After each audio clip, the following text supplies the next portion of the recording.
میں عبادت کو آسان بھی کر دیا ہے۔ یعنی جب اللہ پاک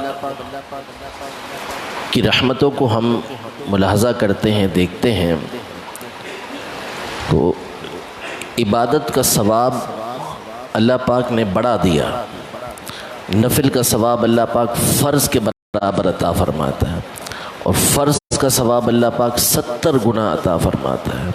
یعنی ایک فرض ادا کرے تو اللہ پاک 70 فرض ادا کرنے کا ثواب عطا فرماتا ہے۔ لیکن ساتھ ہی ساتھ اس کی عنایتیں، اس کی رحمتیں یہ ہیں کہ اللہ پاک دل کے اندر خاص طور پہ رمضان کے مہینے کے اندر نیکی کرنے کی توفیق و سعادت زیادہ عطا فرماتا ہے۔ پھر اس کے بعد غور کریں تو اللہ پاک کی نعمتیں یہ ہیں کہ انسان کا سب سے بڑا دشمن جو نیکیوں سے روکنے والا ہوتا ہے، اللہ پاک رمضان میں اس کو قید فرما دیتا ہے۔ تو رحمتوں پر رحمتیں ہیں، اللہ پاک کی عنایتیں ہیں۔ اسی لیے بعض کتابوں میں حضرت علی رضی اللہ تعالی عنہ کا یہ فرمان ذکر کیا گیا ہے کہ اگر اللہ پاک امت محمدیہ کو عذاب فرمانا چاہتا تو انہیں رمضان اور قرآن نہ دیتا، رمضان اور قرآن ان کو نہ دیتا۔ اس نے رمضان دیا، قرآن دیا، اس کا مطلب ہے کہ اللہ پاک اس امت کے اوپر عذاب فرمانا ہی نہیں چاہتا، کہ رمضان کے اندر عبادت کریں، دن کے روزے ان کی بخشش کے لیے، اور قرآن کی تلاوت کریں تو رات کی تلاوت جو ہے ان کی بخشش کا سامان بن جائے گا۔ نبی پاک صلی اللہ تعالیٰ علیہ وآلہ وسلم وہ ذات مبارک ہیں، وہ بابرکت ہستی ہیں کہ جن کا ایک ایک سانس اللہ پاک کی عبادت ہے۔ وہ بات کریں تو وہ شریعت ہے، وہ گفتگو کریں، وہ کوئی کام کریں، وہ اللہ پاک کی عبادت کہلائے گا۔ نبی پاک صلی اللہ تعالیٰ علیہ وسلم کی زندگی کا معمول عام روٹین کے اندر ہم دیکھتے ہیں تو آپ صلی اللہ تعالیٰ علیہ وآلہ وسلم نے جو عبادت فرمائی وہ اس انداز کی عبادت فرمائی کہ جس پر ہر مسلمان بآسانی عمل کر سکتا ہے۔ کوئی اس کے اندر مشکل نہیں رکھی نبی پاک صلی اللہ علیہ وسلم نے، کہ آپ صلی اللہ علیہ وسلم رات کو آرام بھی فرماتے، رات کو عبادت بھی فرماتے ہیں۔ آپ صلی اللہ تعالیٰ علیہ وسلم عام روٹین کے اندر نفلی روزے رکھتے اور چھوڑتے بھی تھے، ہمیشہ روزے نہیں رکھتے تھے۔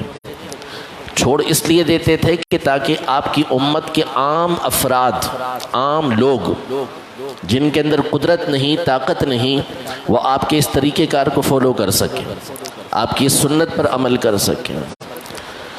آپ صلی اللہ علیہ وسلم آرام رات کو اس لیے فرمایا کرتے تھے تاکہ آپ کی امت کے کمزور لوگ، ان کو بھی آپ کے طریقے پر عمل کرنے کا ثواب مل جائے، کہ وہ رات کو آرام کریں اور کچھ دیر کھڑے ہو کے اللہ پاک کی عبادت کریں۔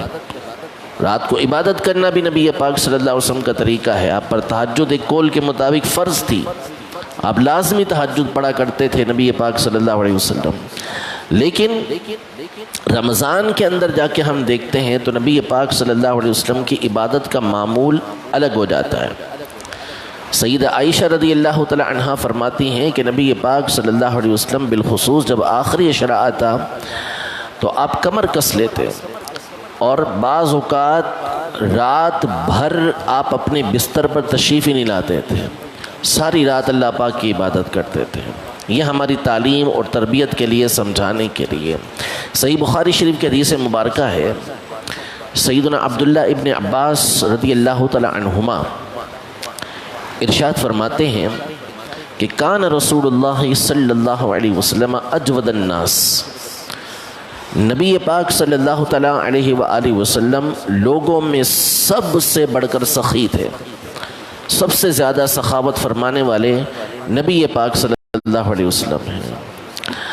اور فرماتے ہیں کہ وَأَجْوَدَ مَا يَكُونُ فِي رَمَضَانِ، نبی پاک صلی اللہ علیہ وسلم سب سے بڑھ کر سخاوت اس وقت فرماتے جب رمضان کا مہینہ ہوتا۔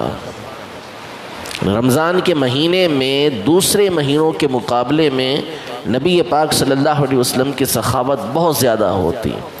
حین یلقاہ جبریل، جب جبریل امین آپ علیہ الصلوۃ والسلام سے ملاقات کرتے وَيَلْقَاهُ فِي كُلِّ لَيْلَةٍ، اور ہر رات جبریل امین علیہ السلام نبی پاک صلی اللہ علیہ وسلم سے ملاقات کرتے، نبی پاک صلی اللہ علیہ وسلم ان کو قرآن سناتے، یہ نبی پاک صلی اللہ علیہ وسلم کو قرآن سناتے۔ اور پھر ابن عباس رضی اللہ تعالی عنہما فرماتے ہیں کہ اس وقت نبی پاک صلی اللہ علیہ وسلم تیز چلنے والی ہوا سے بھی زیادہ سخاوت کیا کرتے تھے، جو مانگتا اس کو عطا فرما دیتے۔ بعض اوقات نبی پاک صلی اللہ علیہ وسلم نے لوگوں کو اتنا عطا فرمایا کہ 2 پہاڑوں کے درمیان کی جو جگہ ہے اس میں بکریاں رکھنے کے لیے جگہ ہی باقی نہیں بچی، اتنا عطا فرماتے تھے، دنیا بھی مال بھی اتنا عطا فرماتے، اور آخرت کا تو آپ کا حساب ہی نہیں کہ کیا کچھ عطا فرمایا کرتے تھے۔ تو یہ نبی پاک صلی اللہ علیہ وسلم کا زندگی کا معمول یہ کہ آپ بکثرت سخاوت کرتے تھے، کوئی آپ کی سخاوت کے مقابل نہیں ہو سکتا تھا۔ لیکن جب رمضان کا مہینہ آتا تو نبی پاک صلی اللہ علیہ وسلم زیادہ سخاوت فرمایا کرتے تھے۔ کیوں؟ اس کی وجہ علماء نے یہ بیان فرمائی ہے کہ ایک حدیث پاک میں ہے، ارشاد فرمایا تخلقوا باخلاق اللہ، اللہ کے جو طریقہ کار ہیں اسے اپناؤ، یعنی جو کام اللہ تبارک و تعالیٰ کے ہم دیکھتے ہیں کہ وہ مخلوق کے ساتھ کرتا ہے اور ہم بھی وہ کام کر سکتے ہیں اللہ کی دی ہوئی توفیق سے، تو ہم بھی وہ کام کریں۔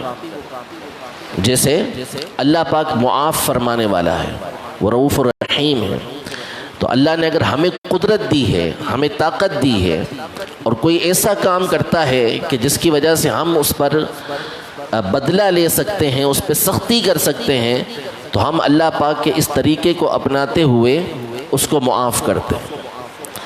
اللہ پاک عطا فرمانے والا ہے، دینے والا ہے، اللہ پاک نے ہمیں عطا کیا تو اللہ کے اس طریقے کو اپناتے ہوئے ہم لوگوں کو دینا شروع کرتے ہیں۔ اللہ پاک لوگوں سے مصیبتوں کو دور کرتا ہے، پریشانیوں کو دور کرتا ہے۔ اب اگر اللہ پاک نے ہمیں توفیق دی ہے، ہمیں قدرت دی ہے، تو ہم لوگوں سے مصیبتوں اور پریشانیوں کو دور کریں۔ یہ سارے معاملات ہیں جس کو حدیث پاک میں فرمایا کہ تخلقوا باخلاق اللہ، کہ اللہ کے جو طریقے ہیں جو بندہ اپنا سکتا ہے وہ اپنائیں، یہ اللہ پاک کو پسند ہے۔ اب نبی پاک صلی اللہ علیہ وسلم جو بات ارشاد فرماتے تھے اس پر خود سب سے بڑھ کر عمل کرتے تھے، جو ارشاد فرماتے سب سے بڑھ کر خود عمل کرتے تھے۔ اللہ پاک کی جو رحمتیں ہوتی ہیں، جو برکتیں ہیں، جو عنایتیں ہیں، جو انعامات ہیں، وہ ہر گھڑی ہیں۔ قرآن پاک میں ارشاد فرماتا ہے وَإِن تَعُدُّوا نِعْمَةَ اللَّهِ لَا تُحْصُوهَا، اگر تم اللہ کی نعمتوں کو شمار کرنا چاہو، کاؤنٹ کرنا چاہو، گننا چاہو، تو تم انہیں گن نہیں سکتے، انہیں شمار نہیں کر سکتے۔ ہر لمحہ بندے کے اوپر اس کی عنایتیں، اس کی نعمتیں ہو رہی ہوتی ہیں، لیکن جب رمضان کا مہینہ آتا ہے تو اللہ کی رحمتیں بڑھ جاتی ہیں، وہ بندوں کے اوپر رحمتیں مزید نازل فرماتے ہیں۔ بڑھنے کا مطلب یہ ہے کہ بندوں کے اوپر مزید رحمتیں نازل فرماتا ہے اور ان کو انعامات عطا فرماتا ہے۔ تو طریقہ کار کیا ہوا؟ اللہ پاک کی سنت جاریہ کیا ہوئی کہ جب رمضان کا مہینہ آئے تو اس میں لوگوں کے اوپر رحمتوں کو بڑھا دو، عنایتوں کو بڑھا دو، انعامات کو بڑھا دو، لوگوں کے ساتھ جو بھلائی کرتے ہو اس بھلائی کے اندر اضافہ کر دو۔ تو نبی پاک صلی اللہ تعالیٰ علیہ وآلہ وسلم نے جو ارشاد فرمایا کہ اللہ کے طریقوں کو اپنانا ہے، اخلاق اللہ سے ہمیں متخلق ہونا ہے، یعنی جو اللہ پاک کے طریقہ کار ہم اپنا سکتے ہیں وہ اپنائیں۔ تو اللہ پاک کا طریقہ یہ ہے کہ رمضان کے مہینے میں وہ نعمتوں میں اضافہ فرما دیتا ہے۔ اب بندے کو چاہیے کہ وہ یہی طریقہ کار اپناتا ہوا لوگوں کے اوپر عنایتیں بڑھا دیں۔ نبی پاک صلی اللہ تعالیٰ علیہ وسلم اس بات پر سب سے زیادہ عمل کرنے والے تھے، لہذا عام زندگی کے اندر آپ صلی اللہ علیہ وسلم جو سخاوت فرماتے رمضان میں اس سے بڑھ کر سخاوت فرمایا کرتے تھے۔ یہ سارا ہماری تعلیم و تربیت کے لیے ہے۔ تو اللہ جل شانہ کی عنایتوں پر غور کرتے رہیں، اس کی نعمتوں کے اوپر غور کرتے رہیں. جتنا غور کریں گے اتنی محبت اللہ پاک کی بڑھتی چلی جائے گی. اسی لیے قرآن پاک میں اللہ جل شانہ نے جگہ جگہ پر اپنی مخلوق کے اندر غور و فکر کرنے کی دعوت دی ہے. ذات کے اندر، اپنی ذات کے اندر غور و فکر کرنے کی دعوت دی ہے کہ غور کرو، اپنے اوپر غور و فکر کرو. جب دیکھو گے اپنے اوپر تو اللہ پاک کی جو قدرت ہے وہ تمہیں نظر آئے گی کہ وہ کیسا قادر ہے، کیسا عظیم ہے وہ. جب اس کی قدرت نظر آئے گی تو پھر اس کی محبت بڑھے گی، اور جب اس کی محبت بڑھے گی تو پھر تم اس کی اطاعت و فرما برداری کی طرف آؤ گے، اور جب اطاعت و فرما برداری کرو گے، جب اس کی عبادت کرو گے تو اللہ پاک مزید تمہارے پر عنایتیں کرے گا. تو ہر لمحہ اللہ پاک کی عنایتیں ہیں، اللہ پاک کی طرف سے ہمارے لیے برکتیں ہیں. لیکن رمضان المبارک کا مہینہ یہ وہ مبارک مہینہ ہے کہ جس میں اللہ پاک جہاں انعامات زیادہ عطا فرماتا ہے، ساتھ ہی ساتھ بندوں کے لیے سہولیات بھی پیدا کر دیتا ہے کہ وہ چاہیں تو بآسانی اللہ پاک کی عبادت کر سکتے ہیں. اب اگر بندہ نہیں کرتا تو پھر یہ اس کا اپنا قصور ہوتا ہے، یہ اس کی اپنی نافرمانی ہوتی ہے، یہ اس کی اپنی بری عادت ہوتی ہے جس کی وجہ سے وہ اللہ پاک کی عبادت نہیں کر رہا ہوتا. نبی پاک صلی اللہ تعالیٰ علیہ وآلہ وسلم کی بہت ساری احادیث طیبہ ہیں جو ہمیں اس حوالے سے خاص طور پہ درس دیتی ہیں کہ رمضان کے مہینے کے اندر مخلوق کے ساتھ بالخصوص عنایتیں کی جائیں، مخلوق کے ساتھ بالخصوص ان کی مشکلات کو دور کیا جائے، ان کی پریشانی کو دور کیا جائے. حتیٰ کہ ملازم کے حوالے سے، غلام کے حوالے سے ایک حدیث پاک میں یہ ارشاد فرمایا کہ جو اس مہینے میں اپنے غلام پر، اور اسی میں ملازم بھی آتا ہے، تخفیف کرے گا، یعنی اس کے کام کے اندر کچھ کمی کرے گا، اللہ پاک اس کے اوپر تخفیف کرے گا. ایک روایت کے اندر فرمایا اس کے لیے آسانی کرے گا، اس کو جہنم سے اللہ پاک آزاد فرمائے گا کہ جو بندہ اس مہینے میں اپنے ملازم کے ساتھ اچھا سلوک کرتا ہے. اسی طرح نبی پاک صلی اللہ تعالیٰ علیہ وآلہ وسلم کی ایک حدیث پاک کا خلاصہ ہے کہ جو بندہ کسی روزے دار کو افطار کرواتا ہے تو اللہ پاک اس کو جہنم سے آزاد فرما دیتا ہے. پوچھا گیا اس حوالے سے کہ کیا اس کا مطلب یہ ہے کہ بندہ اس کے پاس بہت کچھ ہو، وہ کھلائے پلائے تو اس صورت میں یہ فضیلت حاصل ہوتی ہے؟ فرمایا یہ فضیلت تو اس کو بھی حاصل ہوگی جو ایک گھونٹ پانی پلا دے، ایک کھجور کسی کو کھلا دے. تو کوشش کریں اس مہینے کے اندر اللہ کی مخلوق کے ساتھ بالخصوص اچھا سلوک کریں، ان کی مشکلات کو، ان کی پریشانیوں کو دور کرنے کی کوشش کریں. اللہ پاک نے آپ کو دیا ہے تو مخلوق کے اوپر مزید آپ اپنی سخاوت کو بڑھائیں. نتیجہ یہ نکلے گا کہ اللہ جل شانہ کسی کا کوئی بدل رکھتا نہیں ہے، اس کا بدل وہ عطا فرما دیتا ہے. یعنی اول تو سیدھی بات یہ ہے کہ جو کچھ کریں وہ اللہ پاک کی عنایتیں ہی ہیں.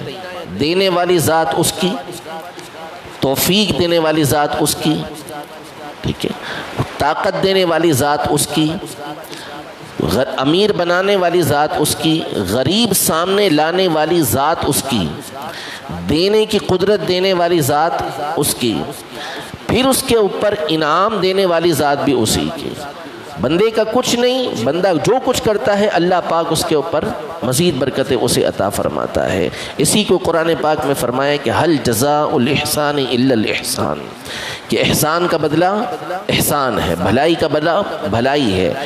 بندہ بھلائی کرتا ہے اللہ پاک اس کا بدلہ جنت کے طور پہ عطا فرماتا ہے. اور اللہ پاک جب بندے کے ساتھ احسان اور بھلائی کرتا ہے تو اس کا بدلہ بھی خود ہی جنت کی صورت میں عطا فرما دیتا ہے، اپنی رضا کی صورت کے اندر عطا فرما دیتا ہے. رب العزت جل وعلا ہم سب کو اس مہینے کی قدر کرنے کی توفیق عطا فرمائے اور اس میں ذوق و شوق کے ساتھ اپنی عبادت کرنے کی توفیق عطا فرمائے. مخلوق کے ساتھ اللہ پاک ہمیں اچھا سلوک کرنے کی توفیق عطا فرمائے. آمین بجاہ النبی الامین صلی اللہ تعالی علیہ وآلہ وسلم.